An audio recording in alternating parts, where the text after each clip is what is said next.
Bismillahirrahmanirrahim. Assalamualaikum warahmatullahi wabarakatuh. Nama saya Yuyuntri Fatimah, NIM 19210033 dari kelas C Tarikh Tasyri yang diampu oleh Bapak Muhammad Anas Kholis. Alhamdulillahirrabbilalamin. Assalatu wassalamu ala asyrafil anbiya'i wal mursalin wa ala alihi wa sahbihi ajma'in, amma ba'du. Alhamdulillah, pada kesempatan ini kita bisa bertemu walaupun via online.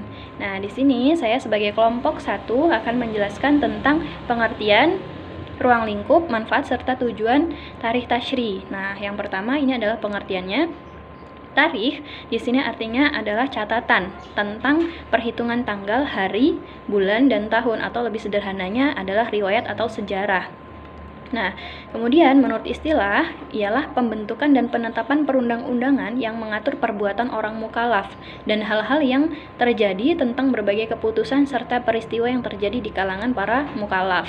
Nah, ini ada pengertian menurut salah satu tokoh yaitu Muhammad Ali Al-Sais, di mana tarikh tasyri ini adalah ilmu yang membahas keadaan hukum pada masa kerasulan dan sesudahnya dengan periodisasi munculnya hukum serta hal-hal yang berkaitan dengannya, membahas ciri-ciri secara spesifikasi keadaan para fuqahanya dan mujtahid dalam menentukan atau merumuskan hukum-hukum Islam. Nah, selanjutnya ini adalah ruang lingkup pembahasan tarikh tasyri. Yang pertama ada ibadah. Ibadah ini membicarakan tentang hubungan antara manusia dengan Tuhannya. Kemudian hukum keluarga. Hukum keluarga ini meliputi pernikahan, warisan, wasiat, dan wakaf. Nah, selanjutnya ada hukum privat, atau mungkin bisa disebut dengan hukum lebih merujuk ke hukum muamalah.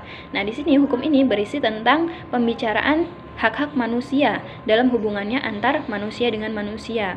Seperti halnya hak si penjual untuk menerima uang dari pembeli dan haknya pembeli untuk menerima barang dari barang yang dibelinya. Nah, selanjutnya ada hukum pidana. Hukum pidana ini yang mengatur cara melindungi dan menjaga keselamatan hak-hak dan kepentingan masyarakat. Kemudian siasah syariah, yaitu hubungan antar negara dengan pemerintahan Islam. Kemudian hukum internasional. Nah, hukum ini ada dua. Hukum internasional ini ada dua. Ada hukum perdata internasional, yaitu kumpulan aturan-aturan yang menerangkan hukum yang berlaku dari dua hukum atau lebih. Misal ada orang Indonesia yang menikah dengan orang Jepang, kemudian menikahnya di Amerika. Nah, seperti itu. Kemudian yang kedua itu adalah hukum publik internasional. Nah, ini mengatur antara negara Islam dengan negara lain, seperti itu. Kemudian selanjutnya adalah manfaat kita mempelajari tarikh tasyri. Yang pertama, untuk mengetahui prinsip dan tujuan syariat Islam. Tentunya dengan kita mempelajari syariat, kita bisa mengetahui tujuan dan manfaatnya. Kemudian pemahaman terhadap Islam yang lebih komprehensif atau lebih baik, seperti itu, sebagai bentuk penghargaan atas jasa-jasa para ulama. Nah, menumbuhkan rasa bangga terhadap syariat Islam. Selanjutnya, menumbuhkan rasa bangga terhadap syariat Islam. Nah, kemudian juga sebagai menumbuhkan motivasi dan optimisme untuk mengembalikan kejayaan Islam. Tentunya dengan kita mempelajari sejarah, kita bisa mengetahui kesalahan-kesalahan atau yang bisa kita perbaharui di masa saat ini. Kemudian melahirkan sikap toleran terhadap perbedaan di antara umat Islam. Nah, sedangkan tujuan untuk mempelajari tarikh tasyri adalah untuk mengetahui latar belakang munculnya suatu hukum atau sebab-sebab yang ditetapkan suatu hukum syariat. Nah, dalam hal ini penetapan hukum atas suatu masalah yang terjadi pada periode Rasulullah adalah tidak sama atau memungkinkan adanya perbedaan dengan periode-periode setelahnya.